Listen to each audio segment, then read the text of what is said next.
వాళ్ళ ఆయన అడిగినన్నిటి ప్రశ్నలకు జవాబు చెప్పే ముందు నేను ఒకే ఒక ప్రశ్న వారిని అడుగుతాను. సుదీర్ఘంగా రాజకీయాల్లో ఉన్నారు, చాలా సార్లు ఎమ్మెల్యే గెలిచారు, రెండో మారు ఇప్పుడు పార్లమెంట్ సభ్యులుగా ఉన్నారు, కేంద్రంలో మంత్రులుగా ఉన్నారు.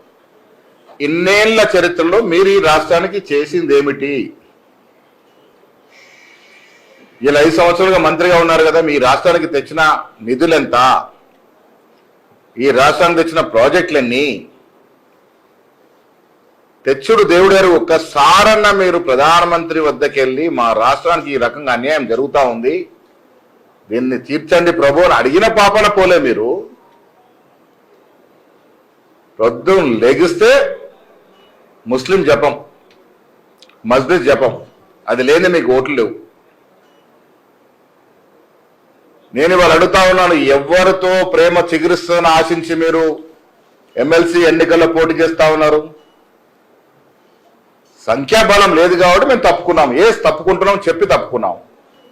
మీకు సంఖ్యాబలం లేకున్నా ఎవరితో ప్రేమ చిగురిస్తుందని మీరు ఎమ్మెల్సీ ఎన్నికల్లో ఓటేస్తా ఉన్నారు? ఎవరు ఓట్లు ఆశించి మీరు ఎమ్మెల్సీ ఎన్నికల్లో పోటీ చేస్తా ఉన్నారు? అది స్పష్టం చేయండి ఫస్ట్.